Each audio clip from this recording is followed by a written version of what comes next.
कि इस बार आपके एग्जाम में कितने आएंगे सर? ठीक है, राइट। आंसर को ब्रीफ और टू द पॉइंट लिखना है, ऐसे राइटिंग इवेंट नहीं करना है कि काउ कैसे लिखो, cow has 4 legs 1 tail 2 eyes, ठीक है ना, इस तरह की बातें नहीं करनी। सीधा शॉर्ट में और टू द पॉइंट लिखना है। स्पेशली कितने नंबर का? 3 नंबर, 4 नंबर, 6 नंबर, यानी 5 मार्क्स का कोई भी क्वेश्चन आपके एग्जाम में नहीं आएगा। सीबीएसई ने आपके लिए लिमिट भी डिसाइड कर रखी है। सीबीएसई ने लिमिट डिसाइड कर रखी है मुन्ना, क्या? 3 मार्क्स का क्वेश्चन इसके अंदर निपटा देना है शब्दों में। ठीक है, 4 मार्क्स का और 6 मार्क्स का। तो जब तुम कॉपी में लिखो और अपनी प्रैक्टिस करो क्वेश्चन की, तो क्वेश्चन को लिखने के बाद उसके शब्द गिन लेना, क्या मेरे शब्द 3 नंबर के क्वेश्चन के लिए इतने बैठ रहे हैं या नहीं बैठ रहे। इससे ना कम होने चाहिए ना इससे ज्यादा होने चाहिए, ये रेंज बिल्कुल परफेक्ट होती है। मतलब ऐसा ही 3 मार्क्स का क्वेश्चन आया तो 2-3 लाइन में खत्म कर दिया, शब्द गिने तो बैठ रहे 30-35, वो भी गलत है। 3 मार्क्स का क्वेश्चन आया तो भैया लंबे चौड़े पेल दिए तुमने, शब्द पहुंच रहे 100 से ऊपर, तो टाइम वेस्ट हो रहा है वहां। ठीक है, तो ये भी एक प्रैक्टिस का क्या है, ये भी एक प्रैक्टिस का खेल है कि मुझे कैसे पता लगेगा कि 50 से 75 वर्ड मेरा क्या हो चुका है, आंसर है ना, पूरा हो चुका है कार्टून प्रेजेंटेशन के साथ। तो कार्टून प्रेजेंटेशन जो मैं आपको देता हूं या डायग्रामेटिक प्रेजेंटेशन जो मैंने आपको सिखाई है, वो प्रेजेंटेशन वर्ड्स में नहीं आती। वर्ड्स में मतलब आपका कंटेंट है कि नहीं बात। हेडिंग भी आप उन वर्ड्स में ना गिने तो कोई दिक्कत नहीं। मान लो आपने हेडिंग डाली, हेनरी फ्योल का हमने प्रिंसिपल फॉलो किया है, प्रिंसिपल ऑफ इनिशिएटिव, इसके अलावा जो नीचे कंटेंट लिखोगे वो 50 से 75 वर्ड में होना चाहिए। तो ये हमें अपने प्रैक्टिस से, टेस्ट की प्रैक्टिस से, हाफ ईयरली की, यूनिट टेस्ट की प्रैक्टिस से, प्री बोर्ड की प्रैक्टिस से हमें पता होना चाहिए कितना वर्ड हम लिख रहे हैं, ना कम ना ज्यादा। ये बिल्कुल नमक की तरह है, नमक की तरह। ज्यादा हुआ तो भी बेइज्जती, कम हुआ तो भी बेइज्जती। ठीक है, बात समझ आई। तो पहला क्वेश्चन पढ़ो, यानी कि 80 मार्क्स में से टोटल कितने पेपर है, टोटल कितने मार्क्स पेपर है सर? 80 मार्क्स के अगर मैं तुम्हें बाइफर्केशन बताऊं तो मुन्ना मुन्नी ए पुष्पा इधर ध्यान देंगे, 80 में से 20 मार्क्स के मिलेंगे आपको एमसीक्यू, 30 मार्क्स के मिलेंगे आपको केस स्टडीज, और मुन्ना मुन्नी बचे कितने? 30 मार्क्स के मिलेंगे आपको डायरेक्ट क्वेश्चन। ये पैटर्न है। एमसीक्यू में भी अभी हम करेंगे तो एमसीक्यू में भी आपको बताना आएगा। एमसीक्यू में फिल इन द ब्लैंक का भी पैटर्न है, मैच द कॉलम का भी पैटर्न है कि नहीं बात, नॉर्मल एमसीक्यू का पैटर्न है, ट्रू फॉल्स का भी पैटर्न है। तो 4-5 तरह के पैटर्न एमसीक्यू में भी बताए गए। तो देखो पहला पैटर्न सिंपल एमसीक्यू पे है ना, जल्दी से पढ़ेंगे, साथ साथ क्वेश्चन पेपर मेरे साथ सॉल्व करेंगे। क्या होगा सर इसका आंसर? किस चैप्टर में से बताओ? चैप्टर पहचान लिया? बिल्कुल सही, ऑर्गेनाइजिंग चैप्टर, मुन्नी ने बिल्कुल सही पहचाना। अब वो कह रही है which step of the process will need to perform. Division of work के बाद क्या होता है? कोड भूल गए? कोड था दिलवाले दुल्हनिया दे रहे हैं। तो भैया after the division of work, पहला ही टास्क क्या था? Division of work. तो दिलवाले के बाद दुल्हनिया के डी से क्या बनेगा? अभी दुल्हन पिताजी घर पे ही है। हमारे देश में कहावत चलती है, अभी दुल्हन पिताजी घर में, जैसे मर्जी खाए पिए पहने रहे, कोई दिक्कत वाली बात नहीं। ससुराल में जाने के बाद कुछ हफ्ते जब तक सासू माँ को ना कूट दिया जाए तब तक ससुराल वालों के सामने इज्जत बचानी पड़ती है अपनी मायके की। तो वो दुल्हन पता है क्या है, कौन है? तुम्हारी किताब। जिस दिन बोर्ड के एग्जाम में जाओगे फिर खोलने का मौका नहीं मिलेगा, है ना। तो सेकंड स्टेप क्या था सर हमारा? डिपार्टमेंटलाइजेशन। ठीक है ना। अब सीधा एग्जाम में क्वेश्चन आएगा, 1 नंबर फ्री का कटवाओगे और फिर सोचोगे सर 100 में से 100 सोचे थे हमने, हमारे आए नहीं। ठीक है, और 1 नंबर का क्वेश्चन है, टाइम ज्यादा लगा भी नहीं सकते, 1 मिनट में 1 नंबर का क्वेश्चन सॉल्व करना है। दूसरा बताओ,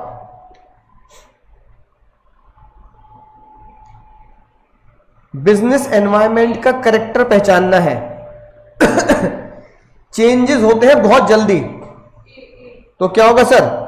बिल्कुल सही, मुन्नी सही कह रही है, चेंजेस बहुत जल्दी होते हैं तो अनसर्टेनिटी। तीसरा बताओ,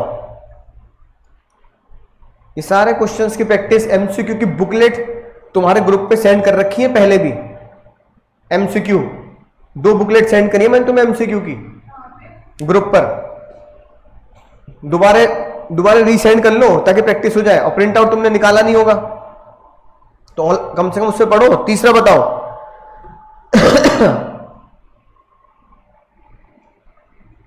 which of the following is disadvantage of organisation structure. इसे बच्चा पता है क्या बोलता है?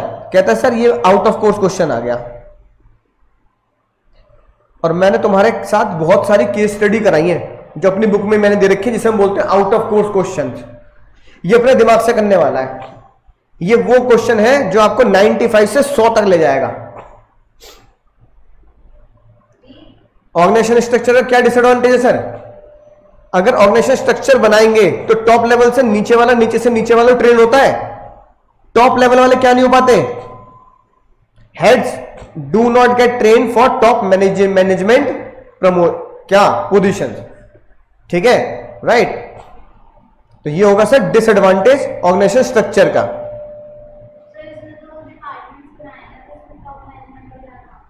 हाँ, जो हेड होते हैं ना, हेड डिपार्टमेंट हेड, उन्हें ट्रेनिंग नहीं मिलती सुपीरियर पोजीशंस के लिए, वो डिपार्टमेंट में फंसे रह जाते हैं।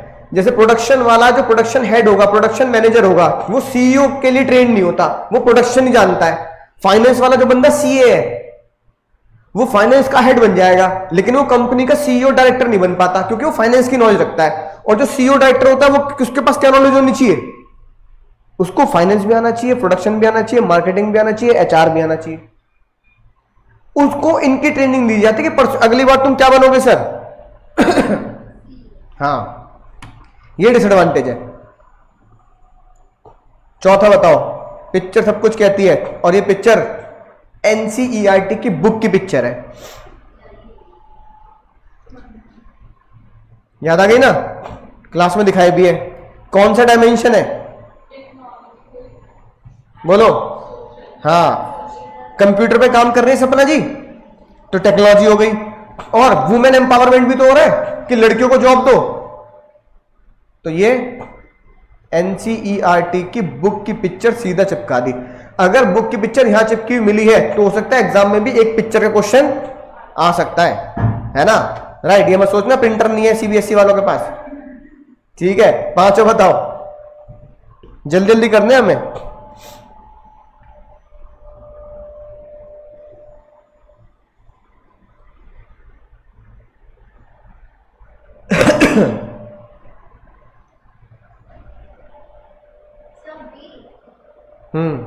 कैसे पहचाना बताओ? हाँ, ठीक है ना? क्या लिखा है? तो चेंज के क्या होता है सर? अपने आप को हमें क्या बनाना है सर? डायनामिक। गिरगिट वाली कहानी याद आ गई होगी सर। 6 बताओ, सही पहचाना। 5वां 6 बताए मुन्ना मुन्नी। बहुत साल पहले की बात है, जब डिमोनेटाइजेशन हुआ था तो क्या किया गया था? माई और मैनो आज रात 8 बजे से क्या नहीं हो पाएगा, पुराने नोट बंद हो जाएंगे। उसके ऊपर क्वेश्चन आया है, देख लो कितने साल के बाद। क्या लिखा है? हमने डिमोनेटाइजेशन से यह बताया कि हम किस तरफ बढ़ना चाहते हैं, कैशलेस इकोनॉमी की तरफ। तो बताओ, one argument against the cashless economy. लोग कहते हैं कैशलेस इकोनॉमी ठीक नहीं है, उसके लिए क्या कैसा आर्ग्यूमेंट दिया होगा लोगों ने कि भाई कैशलेस इकोनॉमी बिल्कुल बेकार है क्योंकि ये दिक्कत आएगी। बताओ क्या?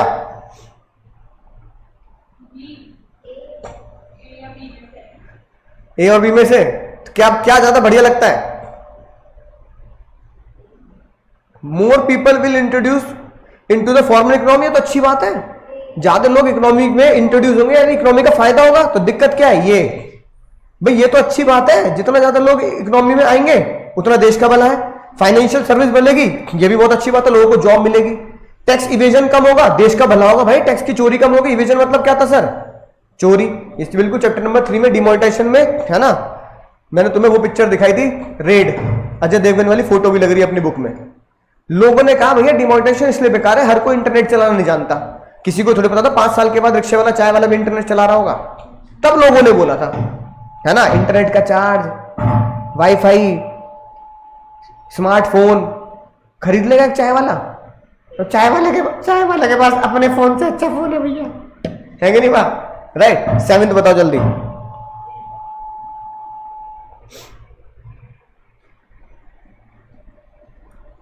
Importance of business environment.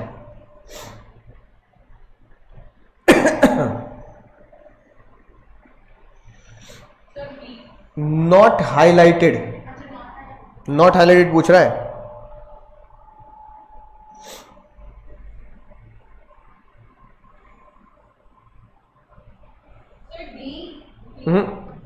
ये it help in tapping useful resources, ये हाईलाइटेड नहीं हुआ है, ठीक है। 8 बताओ, 8।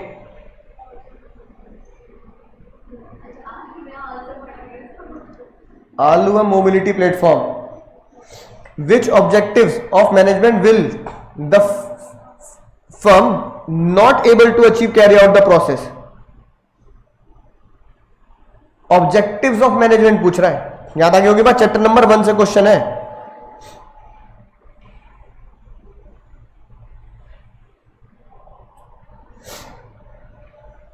क्या लगता है? ले ऑफ, ले ऑफ बोले तो नौकरी से निकाल रहे हैं, तो कौन सा सोशल ऑब्जेक्टिव पूरा नहीं हो रहा ना नौकरी से। यार हम तो नौकरी देने की बात कर रहे हैं, तुम नौकरी से निकाल लियो यार, छुट्टी दे रहे हो उन्हें। सोशल, तो कीवर्ड्स को पहचानो, कीवर्ड्स को। राधा कुछ कह रही है, मोहन को नहीं बुला रही राधा, तुमसे कुछ पूछ रही है, वही पूछ रही है character of the function of management बताओ। पहले तो फंक्शन ऑफ मैनेजमेंट पहचानो और फिर उसका क्या बताओ, उसका कैरेक्टर बताओ। और रिसेंटली तुम्हें मैंने यही चैप्टर पढ़ाया है,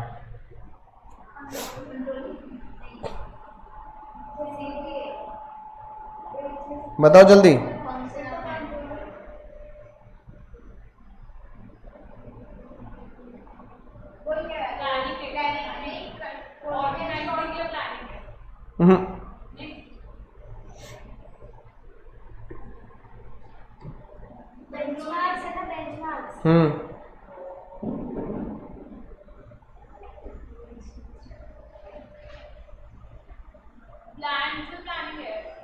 प्लानिंग के साथ साथ अलग बेंचमार्क भी तो सेट कर लिया, तो कंट्रोलिंग भी तो हो गया।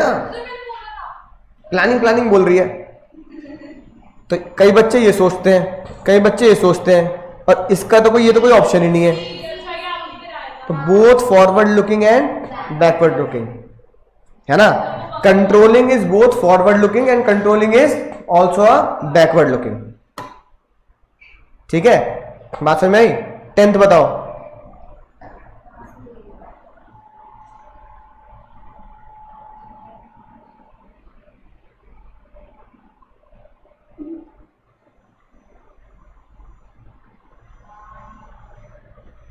अब तो कीवर्ड हाईलाइट कर दिया, इससे तो पकड़ में आएंगे। तो कंट्रोलिंग करा नहीं करा, तो बस कीवर्ड से पहचाना पूरी केस स्टडी में कीवर्ड। 11th बताओ, 11th।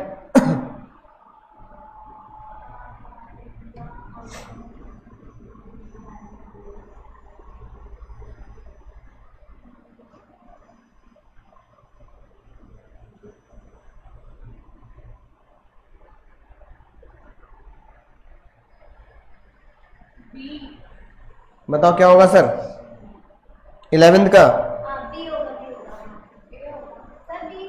ऑर्गेनाइजेशन स्ट्रक्चर ही तो बताता है, डिजाइनिंग द रोल्स वगैरह ऑर्गेनाइजेशन स्ट्रक्चर ही तो बताता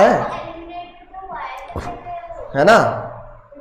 कि suitable define the inter relation, इन दोनों के बीच, दो जनों के बीच का रिलेशन कौन बताता है? स्ट्रक्चर बताता है कि मैं बॉस हूं तो एम्प्लॉई है। रिलेशन कौन बताता है? Organisation structure.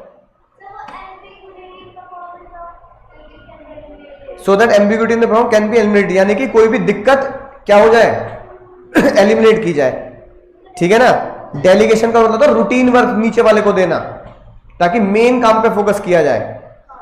12th स्टेटमेंट, ये true false pattern, true false pattern का क्वेश्चन है ये।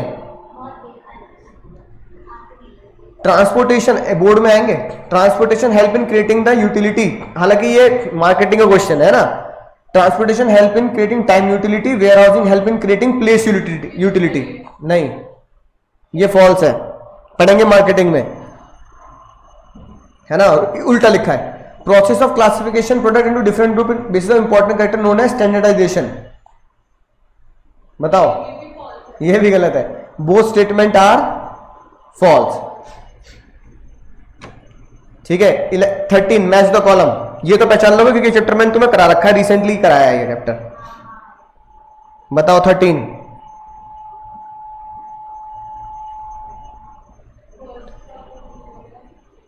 फाइनेंशियल मार्केट,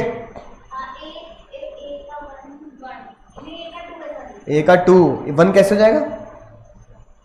अगला प्राइमरी मार्केट, प्राइमरी मार्केट तो अबे new issue market primary market होती थी, भूल गई, अभी कराया chapter. Secondary market, stock market को ही तो क्या बोलते हैं सर? सेकेंडरी मार्केट बोलते हैं, स्टॉक एक्सचेंज। तो आंसर क्या बना सर? ए। 14 डैश,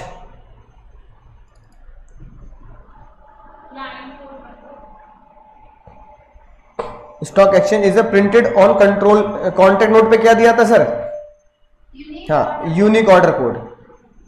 ये आप ये कह सकते हो कि हाँ थोड़ा सा क्या है, ये आउट ऑफ कोड क्वेश्चन है, पर मैंने तुम्हें क्वेश्चन में बताया था ये, है ना, राइट, यूनिक ऑर्डर कोड। 15 बताओ।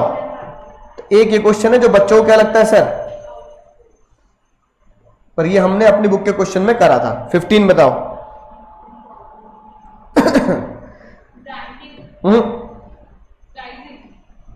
इन्वेंट्री, इन्वेंट्री कौन मैनेज करेगा भैया? इन्वेंट्री, फिजिकल डिस्ट्रीब्यूशन ना, कीवर्ड नहीं पकड़ रही।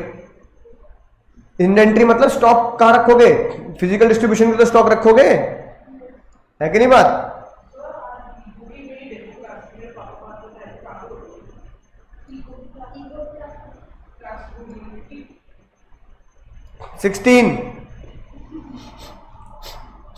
सिक्सटीन बताओ।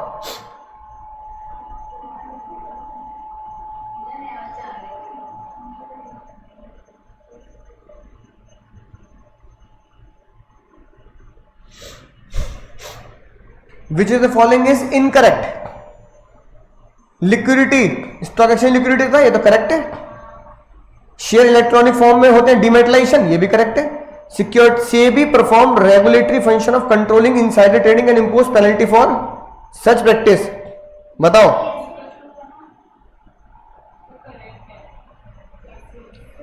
Capital market consist, capital market check करो जल्दी, बुक खोलो। Capital market consist commercial bank, development bank, stock exchange. Capital market में तो स्टॉक एक्सचेंज आता है, ये भी सही है। रेगुलेटरी फंक्शन में इनसाइडर ट्रेडर आता है क्या? रेगुलेटरी फंक्शन में इनसाइडर ट्रेडर और रेगुलेटरी फंक्शन में पेनल्टी आती है क्या? बताना जरा, पेनल्टी और इनसाइडर ट्रेडर किस फंक्शन में आता है? मत पढ़ो मत पढ़ो, एग्जाम में हो जाएगा खेल खत्म।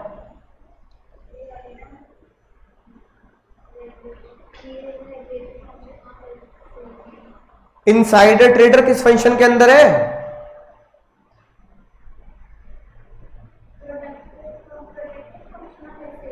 प्रोटेक्टिव फंक्शन में है ना। और यहां क्या लिखा है? तो सी क्या हो गया?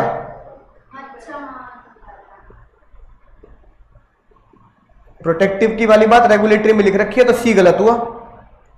विच of the statement is incorrect? आप बोलोगे सी स्टेटमेंट इज इनकरेक्ट, है ना। प्रोटेक्टिव फंक्शन है ना वो इनसाइडर ट्रेडर, तो रेगुलेटरी थोड़ी है। 17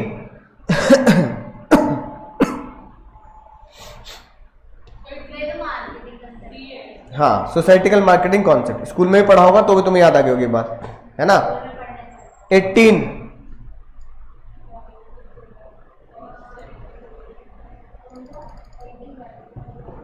18 upper limit lower limit decided by demand. भाई कितनी डिमांड के हिसाब से, तो यूटिलिटी डिमांड के हिसाब से। तो इकोनॉमिक्स का क्वेश्चन हो गया 11th क्लास का। मार्केटिंग में भी हम ये पढ़ते हैं।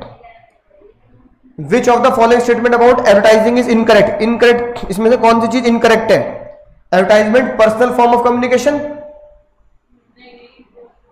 यही इनकरेक्ट है। एडवर्टाइजमेंट क्या है सर? पेड। एडवर्टाइजमेंट के लिए पैसा देना पड़ता है कि नहीं बात। मास, बहुत ज्यादा लोगों, टीवी में दिखाएंगे तो बहुत ज्यादा लोगों तक पहुंचता है, यूट्यूब पे दिखाओ बहुत ज्यादा लोगों तक पहुंचता है। और ये इनफ्लेक्सिबल होता है क्योंकि किसी की नीड के हिसाब से मैसेज को चेंज नहीं कर सकते, है कि नहीं बात, राइट। 20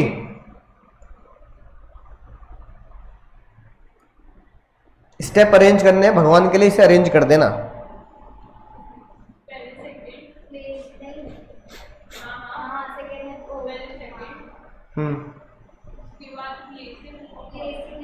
फिर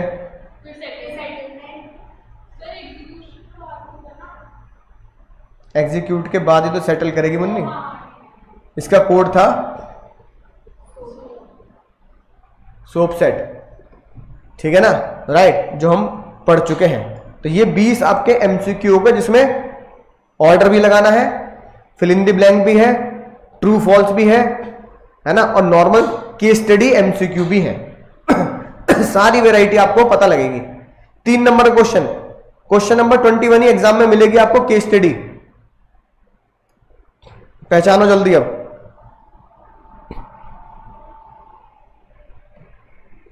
नेम एंड एक्सप्लेन, कौन सा प्रोसेस हाईलाइटेड है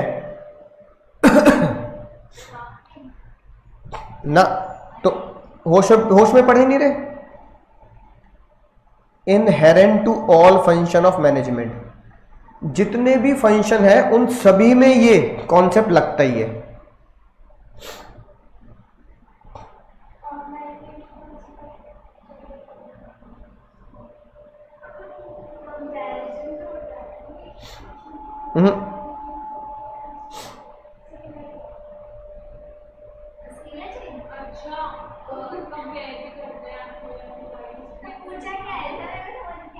एक ऐसा प्रोसेस बताओ जो प्लानिंग में भी लगता है, ऑर्गेनाइजिंग में भी लगता है, स्टाफिंग में भी लगता है, डायरेक्टिंग में भी लगता है, कंट्रोलिंग में लगता है, हर जगह पर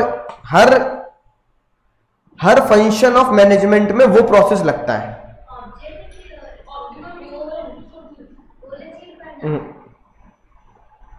3 नंबर कटवा लिए तुमने।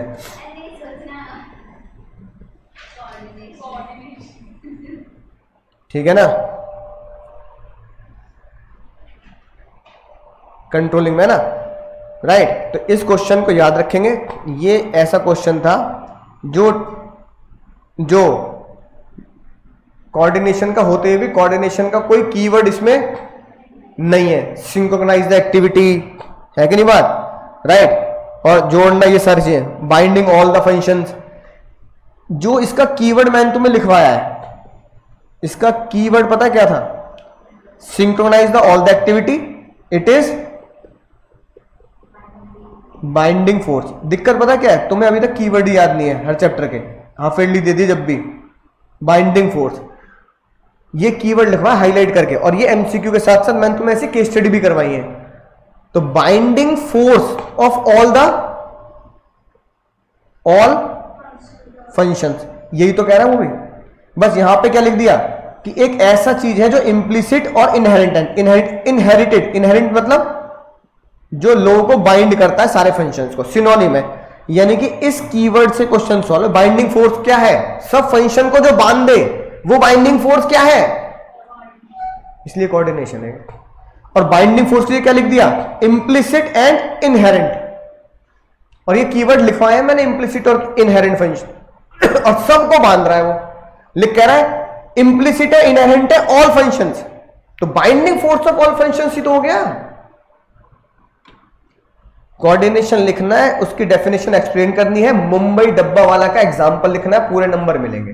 पहचानोगे नहीं तो खेल खत्म, 3 नंबर कट गए तुम्हारे। 22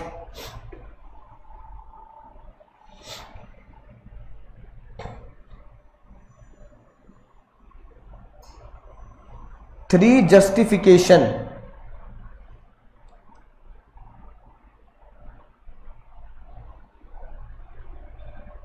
बताओ।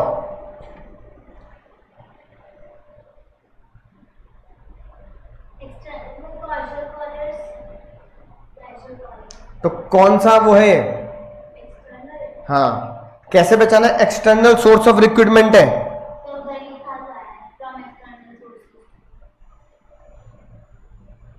ठीक है, क्वेश्चन डायरेक्ट है, केस स्टडी तो बहकाने को दे रखी है। एक्सटर्नल सोर्स की 3 जस्टिफिकेशन बताओ, तो क्या लिखूंगा? जस्टिफिकेशन क्या हुई? अरे जस्टिफिकेशन मतलब कि मैंने एक्सटर्नल सोर्स से लोगों को हायर किया है, तो मुझे इसे लोगों को जस्टिफाई करना है कि एक्सटर्नल सोर्स बेस्ट होता है, तो मुझे क्या बताना है?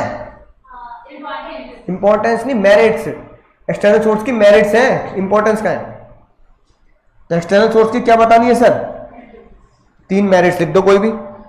क्वालिफाइड पर्सनल आता है, पढ़े लिखे लोग आते हैं, वाइडर चॉइस होती है, और इन्फ्यूजन ऑफ न्यू ब्लड होता है। याद आ गई बात? जो ब्लैक कलर से हाईलाइट है, फ्रेश टैलेंट मिलता है हमें, है ना सर? अब ये बता दो, डायरेक्ट क्वेश्चन है, इसमें मैं कुछ क्या बताऊं तुम्हें? या तो सीपीसी बताना है या एमबीई बताना है। बिल्कुल यही चैप्टर तुम्हें मैंने कराया रिसेंटली, कोई दिक्कत वाली बात नहीं है। याद आ गई बात? पराग सर की कहानी। मैनेजमेंट में एक्सेप्शन क्या होता है? Manager who wants to control everything ends up with control nothing, ignore the minor deviation, ignore the normal loss. With example, with practical example तुम्हें बताए हैं। 3 नंबर के डायरेक्ट क्वेश्चन है। एक बात देखो, क्वेश्चन नंबर 23 में, यानी कि पहली चॉइस हमें किसमें मिली? यानी this question is the first question having choice. और खतरनाक बात क्या है? चॉइस भी किस चैप्टर, 2 अलग अलग चैप्टर में नहीं है, same chapter, even same topic. Relationship between, ओ मतलब एनालाइज डेविएशन का है कि नहीं बात? क्वेश्चन नंबर 24 अगेन, कौन सा क्वेश्चन सर? चॉइस। कह रहे ऑब्जेक्टिव ऑफ सेबी बता दो और फंक्शंस ऑफ स्टॉक एक्सचेंज बता दो।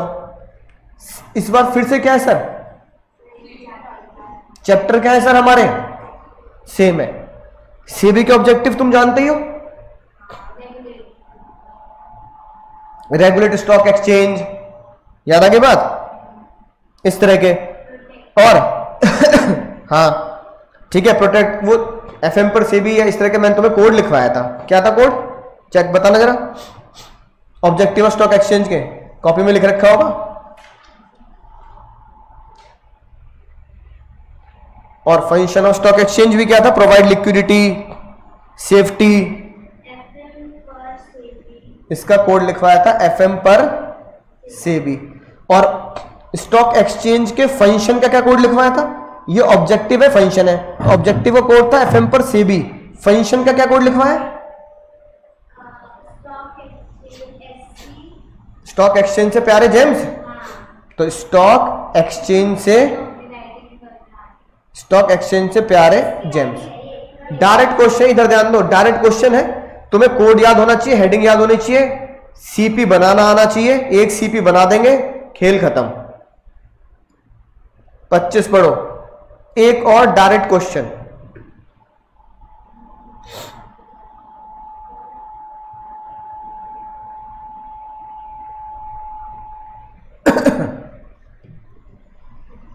Four benefit of the process, जिसमें स्किल और एबिलिटी इंक्रीज होती है। स्किल और एबिलिटी किसमें इंक्रीज होती है सर?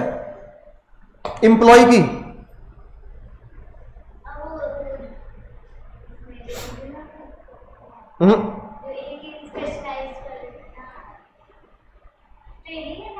हाँ, ट्रेनिंग एंड डेवलपमेंट।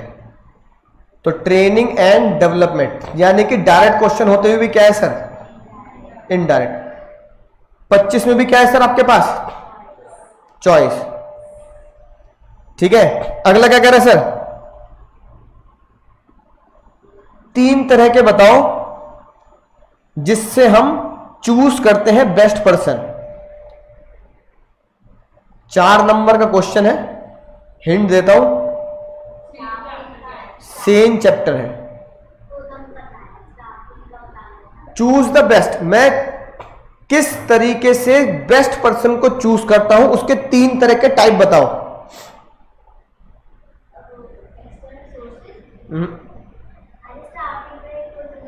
हाँ, तो स्टाफिंग का ही क्वेश्चन समझ में आ गया है ना? स्टाफिंग के अंदर बुक तुम्हारे पास है, खोल के देख लो। Choosing the best person out of the number of person, any 3 type. खतरा बनाएंगे इसके ऊपर, इसका मतलब तुम पहचान नहीं रहे, इसका मतलब खतरा। चैप्टर को सामने रखकर भी, बुक खोलकर भी नहीं पहचान रहे, तो इसका मतलब ये खतरे की घंटी वाला क्वेश्चन है। हम मैं समझ गया, नीचे वाला नहीं ऊपर वाले लिख के आ सकते हो तुम। ऊपर वाला भी इनडायरेक्ट ही है नीचे वाला भी इनडायरेक्ट ही है।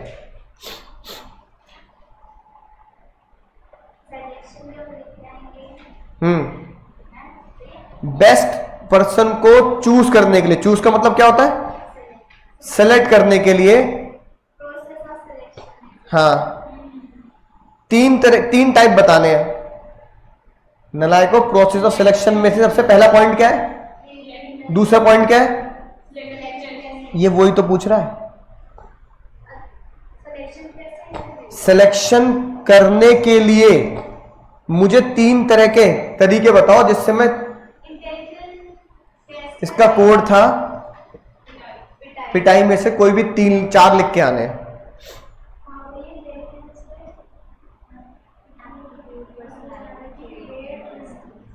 तो वो तुम्हें याद होने चाहिए, और with example, with cartoon presentation. 26 पे आएंगे, एक और चॉइस का क्वेश्चन।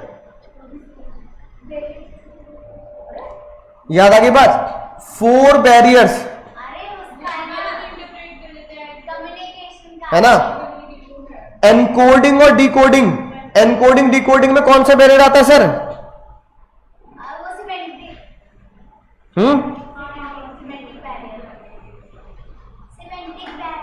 पक्का? चेक कर लो एक बार। भरोसा है तो फिर तो लिख देता, उतने कॉन्फिडेंस से बोले कौन सा बैरियर सर? और इसी सिमेंटिक बैरियर में मैंने तुम्हें चतुर वाली वीडियो दिखाई थी, और चतुर वाली वीडियो की फोटो भी लग रही है आपके नोट्स में।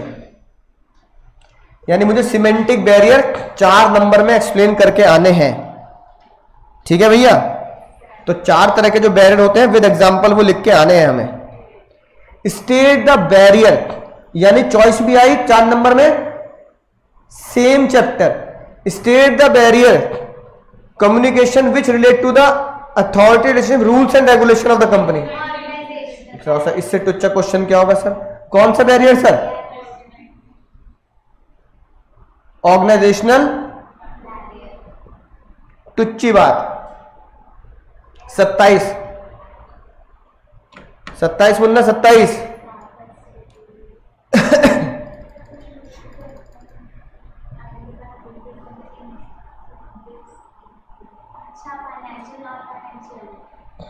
बिल्कुल सही, पहचान लिया। किस चैप्टर में से हुआ? डायरेक्टिंग में से? सेम चैप्टर नहीं है, डायरेक्टिंग में से हुआ। डायरेक्टिंग में भी कौन सा हुआ सर? हिंट देता हूं, मोटिवेशन। साफ साफ लिखा है मोटिवेशन। मोटिवेशन में मैस्लो पढ़े थे, और उसके पहले हमने क्या पढ़े थे? 2 तरह के मोटिवेशन थे, फाइनेंशियल और इसमें कौन सा पूछ रहा है वो? Allotment of share.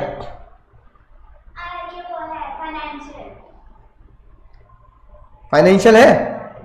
अब वो कह रहा है identify explain the incentive being given to the organisation of the company in line with the various incentive.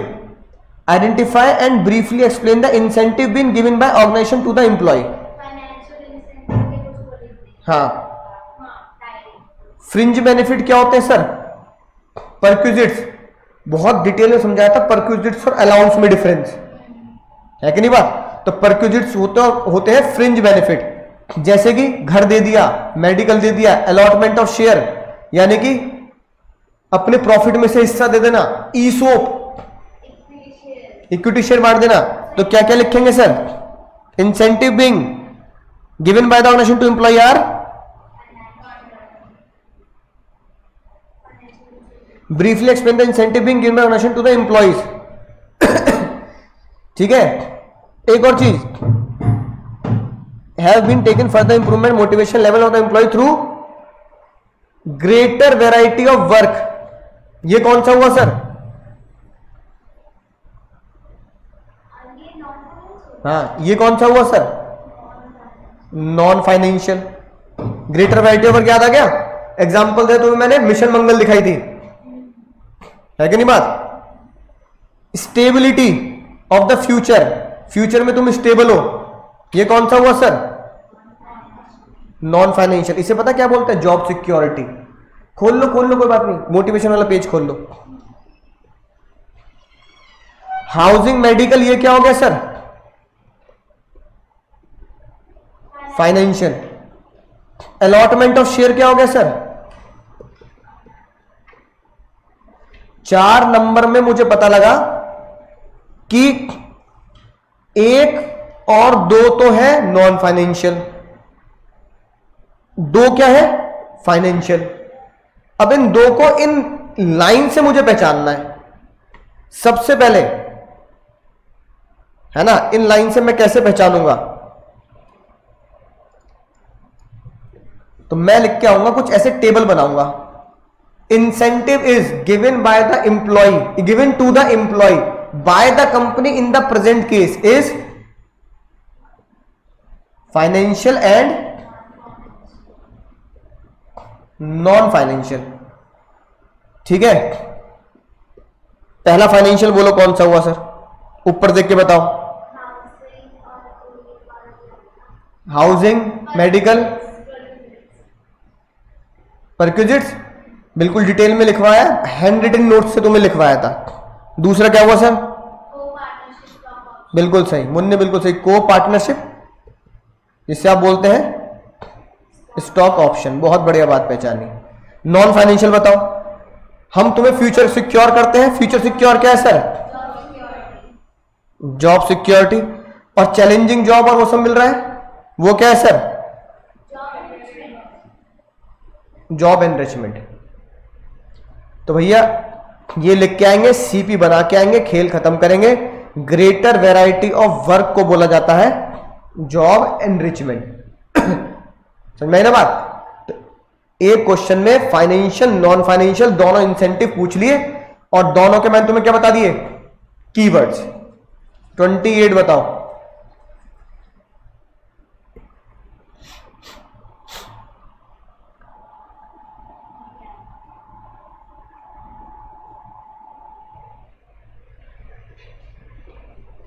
Financial, direct question है। 4 फैक्टर बताने हैं फाइनेंशियल डिसीजन के, है ना? तो फाइनेंशियल डिसीजन के हम लिख देंगे 4 फैक्टर्स। चैप्टर नंबर 9 से क्वेश्चन है, बिल्कुल डायरेक्ट। हाँ, 4 factor affecting the financial decision. ठीक है ना? 29 बताएंगे।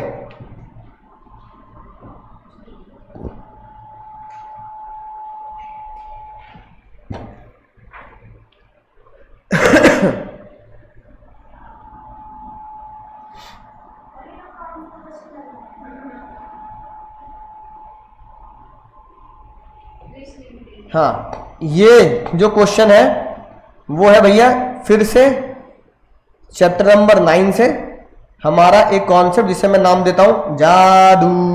जादू, जादू कॉन्सेप्ट से। ठीक है ना? राइट। प्रैक्टिकल क्वेश्चन, यानी कि एक ऐसा क्वेश्चन है जो प्रैक्टिकल बनता है। ठीक है ना? राइट। जिसमें हम फॉर्मेट सीखते हैं ईबीआईटी माइनस इंटरेस्ट, फिर माइनस टैक्स, ईएटी, ये वाले फॉर्मेट का क्वेश्चन है। ठीक है? चैप्टर नंबर 9 में ये क्वेश्चन बनता है। 30 बताओ।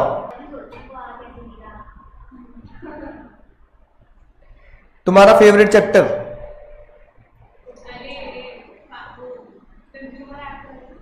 हाँ, क्वेश्चन है ये, what should be kept in mind by the consumer while purchasing the goods and service. इसका मतलब क्या है सर? हाँ क्या? हाँ हाँ, तो आंसर बनता है, डायरेक्ट क्वेश्चन है, सीधा 4 नंबर में है तो 4 या 5 क्या लिख के आएंगे? Duties and responsibilities of consumer. ठीक है ना? जैसे कि भैया अवेयर होना चाहिए, standardise goods ISMR, cash memo जरूर लेना चाहिए, बी ऑनेस्ट इन डीलिंग। क्या कोड लिखवाया था इसका मैंने? हाँ, अर्न SRCC नॉट FB, ये कोड था सर। 31 अगला क्या निकला सर? चॉइस। सर डायरेक्ट क्वेश्चन है इनडायरेक्ट है सर? डायरेक्ट क्वेश्चन है, कुछ दिमाग नहीं लगाना। कोई भी 3 एक्सप्लेन कर दो।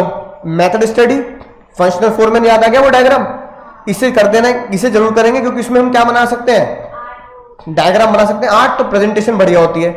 स्टैंडर्डाइजेशन याद आ गया, धारे हलवाई, मैकडी, डिफरेंट स्पीड वे सिस्टम, कालिया याद आ गया, कालिया वाला गाना। तो कोई भी एक्सप्लेन कर दो, नंबर पूरे मिलेंगे। इसमें एग्जांपल आ सकता है, इसमें डायग्राम आ सकता है। वन बेस्ट मेथड आपको बताइए, मैंने तुम्हें बताया था, है ना? राइट, नींबू मिर्ची से गाड़ी नहीं चलती, वो वाला कॉन्सेप्ट इसमें लगाएंगे। यानी 2 नंबर के टॉपिक है, इसलिए 6 नंबर का है। सेम चैप्टर में से FW टेलर पूछ लिया, या फिर वो कह रहे हैं भैया FW टेलर में दिक्कत आ रही तो क्या करो sir? Henri Fayol. Unity of command, there should be only one boss. Equity, कोई भेदभाव नहीं होना चाहिए।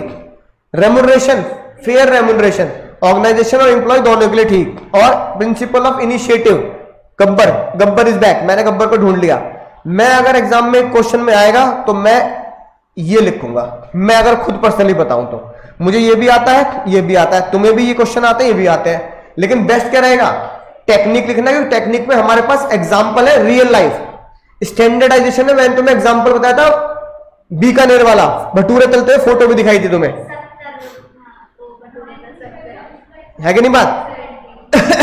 पीस वेज में काले वाला एग्जाम्पल था, ठीक है ना? स्टैंडर्डाइजेशन में बीकानेर था, मैकडी था, फंक्शनल फोरमैन में डायग्राम है हमारे पास, ठीक है? मेथड स्टडी में वन बेस्ट मेथड है, राइट? तो मुझे क्वेश्चन मिलेगा तो मैं पहला वाला करूंगा। 32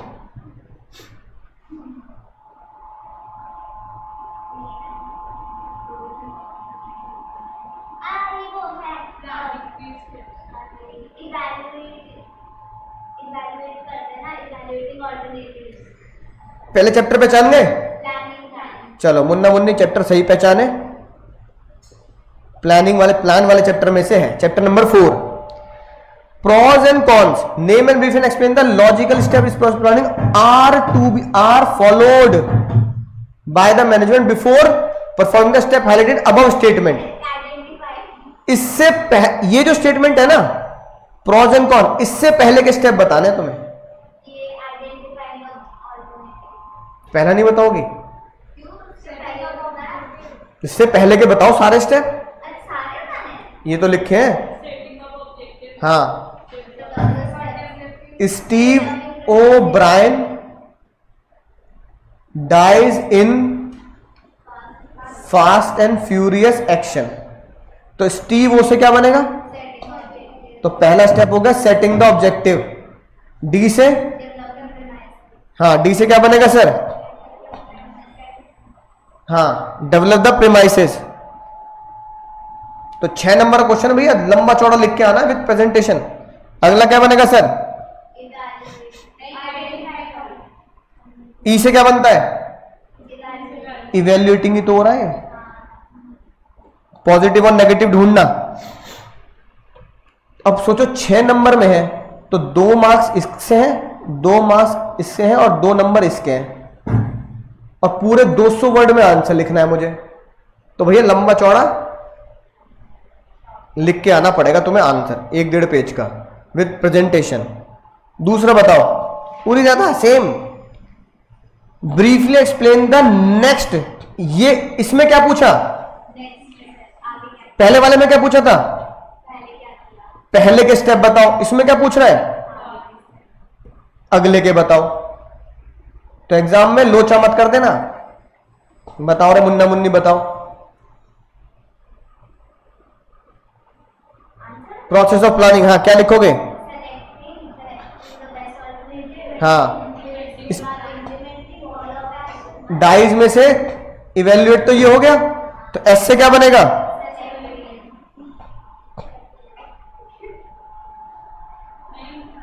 नेक्स्ट 3 स्टेप्स आफ्टर यूजिंग, भैया ओ सॉरी सॉरी सॉरी गलत हो गया, ये ऊपर थोड़ी है, नीचे से आएगा ना। After using conjecture about might happen, इस लाइन का मतलब क्या है? हाँ, तो उसे हम क्या बोलते हैं? Develop premises. अब डेवलप प्रीमाइसिस के आगे के 3 बताने। ये ऊपर से रिलेट नहीं कर रहा, नीचे वाला अलग क्वेश्चन है। नहीं नहीं नहीं, और लिखा है ना, या तो ये होगा 6 नंबर में, या ये करोगे। डेवलप प्रीमाइसिस के बाद कौन सा आता है? Identify alternate course of action. फिर क्या आता है sir? Evaluative alternate course of action. फिर क्या आता है? सेलेक्टिंग। बात समझ में आई? तो ये इसके बात करने हैं सर। जो जो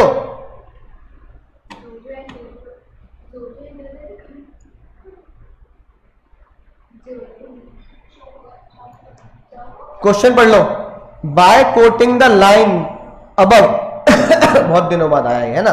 लाइन कोट करके बताओ और एक्सप्लेन करो बेनिफिट ऑफ द कॉन्सेप्ट। ऊपर जो कॉन्सेप्ट तुम्हें बताया जा रहा है ना, उसके फायदे बताने 6 नंबर में। पढ़ो भैया 33।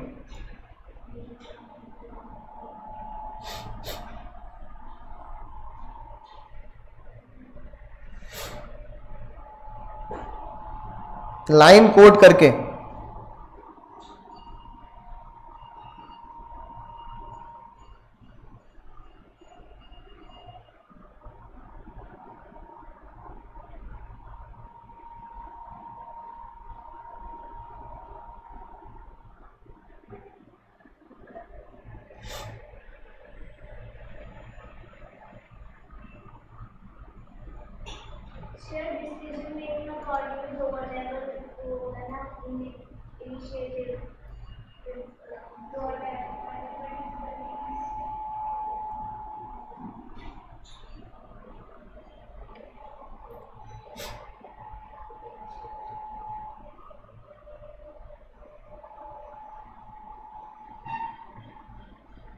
कॉन्सेप्ट पहचाना।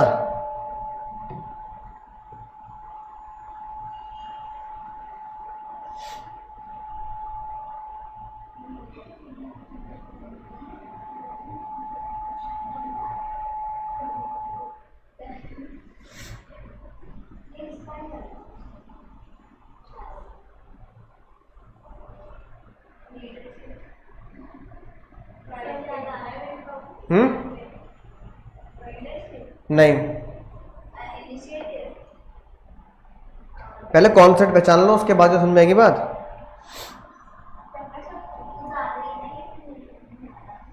नहीं समझ आ रहा? Decision taken by lower level.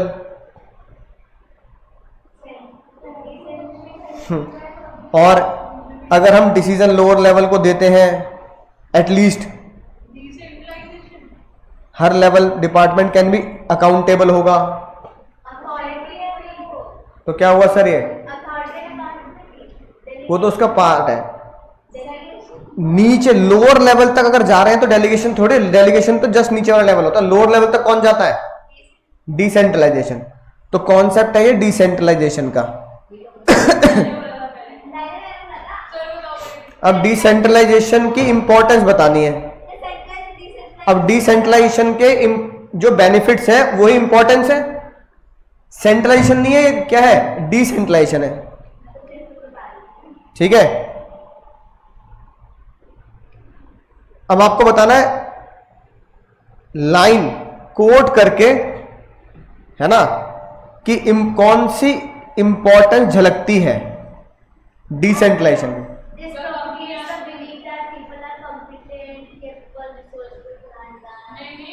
नहीं,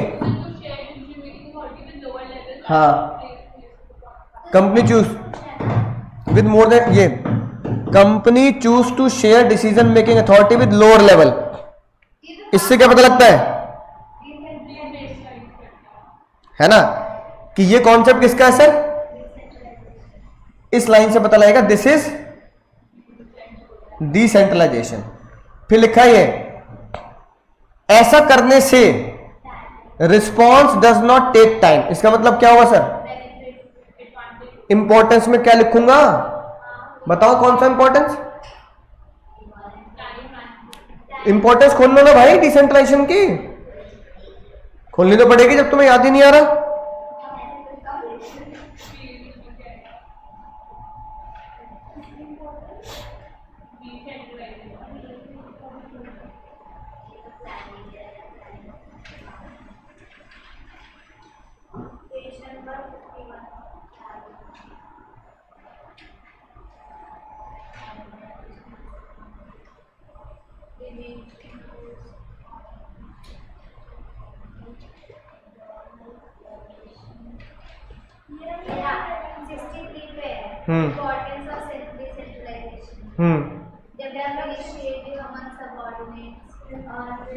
अगर रिस्पॉन्स यानी कि डिसीजन बहुत जल्दी ले लिया जाएगा। अब बोल रहे हो क्योंकि डिसीजन है ना, याद नहीं है ना। अगला, अब तो बुक खोल ली, अब बता दो। ऐसा होने से लोग कंपिटेंट बनेंगे, कैपेबल बनेंगे और chance to provide their ability, खुद को दिखाने का मौका मिलेगा, अपनी एबिलिटी दिखाने का मौका मिलेगा। हाँ हाँ, कौन सा बनेगा sir? Develop manager talent for future. ठीक है, और बताओ क्या हो सकता है?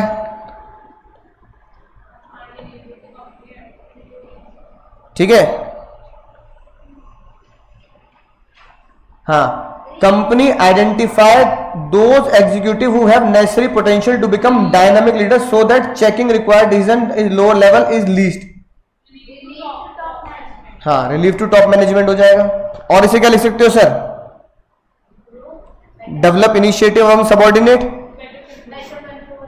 है ना, या तो इसे लिख दो डेवलप इनिशिएटिव अमंग सबऑर्डिनेट, और साथ में तुम इसे क्या लिख सकते हो? Relieve to top management. ये लाइन होगी सर। और क्या सकता है sir? This make it possible evaluate performance at each level of department. हाँ, अब मैं हर परफॉर्मेंस को इवेल्युएट कर रहा हूं, चेक कर रहा हूं, अब इवेल्युएट कर रहा हूं, चेक कर रहा हूं, यही तो है कंट्रोल। कंट्रोलिंग के चैप्टर में भी तो यही पढ़ा। कंट्रोलिंग का मतलब क्या होता है? चेक करना। तो ये क्या बनेगा सर? Better control. कितनी इंपॉर्टेंस है टोटल? 6 है, 5 हमने लिख दिया, 5 लिख दी ना। छठी कौन सी रह गई? Facilitate growth. वो किसी भी लाइन में परफेक्ट नहीं बैठ रही। फैसिलिटेट ग्रोथ जब होती, जब ये कहते हैं कि भाई इससे ग्रोथ होगी, नई ब्रांचेस खोलने में फायदा मिलेगा, क्योंकि एक जो बंदा टैलेंटेड है वो नई ब्रांच को संभाल लेगा फ्यूचर में, तो फैसिलिटेट ग्रोथ। तो येलो वाली लाइन में आप ये भी लिख सकते हैं, येलो वाली लाइन में आप ये भी लिख सकते हैं, दोनों ही ठीक होगा, गलत नहीं होगा। इंपॉर्टेंट क्वेश्चन था कि भैया जो ब्लू पेन से ऊपर लिखा है इससे पता लगा ये क्या है? डिसेंट्रलाइजेशन। और नीचे वाली लाइन से भी पता लगता है डिसेंट्रलाइजेशन है और उसकी इंपॉर्टेंस। यानी कि अगर वो पूछ रहा है उसके बेनिफिट बताओ, तो यहां बेनिफिट का मतलब क्या है? इंपॉर्टेंस। ऊपर जो जो था, नीचे क्या हो गया? कोको नहीं चौको, है ना। 4 एक्टिविटीज ऑफ मार्केटिंग। तो मार्केटिंग चैप्टर का है, ठीक है, राइट। तो मार्केटिंग चैप्टर में पूछ रहे कोई भी क्या बता दो सर? 4 एक्टिविटीज, यानी कि मार्केटिंग के आपको यहां क्या बताने हैं? है ना।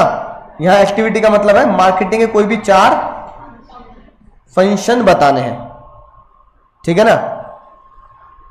Apart from the above already perform, जो ऊपर परफॉर्म कर चुके हैं उसके अलावा कोई भी 4, ठीक है ना, राइट। जैसे प्रोडक्ट, अब ये देखो प्रमोशन तो ये कर ही चुके हैं, ऐड वगैरह तो ऐड नहीं बताना हमें, स्टोरेज भी कर चुके हैं, कस्टमर सपोर्ट सर्विस भी कर चुके हैं, है ना, प्राइस भी ये डिसाइड कर चुके हैं। तो अगर ये चीजें प्राइस कर चुके हैं, प्रमोशन कर चुके हैं, है ना, और प्लेस कर चुके हैं, यानी कि 4P होते हैं मार्केटिंग में, प्रोडक्ट, प्राइस, प्लेस, प्रमोशन, ठीक है ना। प्रोडक्ट प्राइस हो चुका है, प्लेस हो चुका है, प्रमोशन हो चुका है, तो क्या बचा, प्रोडक्ट बचा। अब प्रोडक्ट के कोई भी क्या बता दो, 4, ठीक है ना। जैसे तुम बता दो प्रोडक्ट का डिजाइन, कि प्रोडक्ट का हम क्या करेंगे सर, डिजाइन करेंगे, प्रोडक्ट को हम क्या बनाएंगे सर, स्टैंडर्डाइज बनाएंगे, ठीक है ना। प्रोडक्ट की क्या करेंगे सर, पैकिंग करेंगे, प्रोडक्ट के साथ में क्या करेंगे सर, लेबलिंग, इंफॉर्मेशन देंगे, है कि नहीं बात, राइट। फिर जहां प्रोडक्ट पहुंचेगा, है ना, वहां पे आप उसे क्या कर सकते हो सर, स्टोरेज, ठीक है। इस तरह की बातें आप इसमें लिख के आ सकते हैं, राइट। कोई भी 4-5 बातें आप इसमें लिख के आ सकते हैं 6 नंबर के क्वेश्चन में, ठीक है ना। इस तरह के क्वेश्चन आपके बोर्ड्स में आएंगे।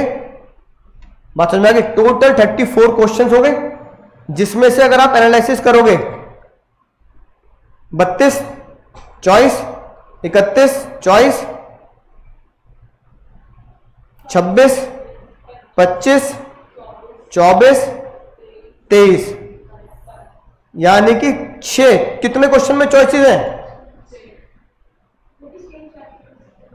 हाँ। तो भैया आप कह सकते हो कितनी चॉइसेस मिलेंगी सर,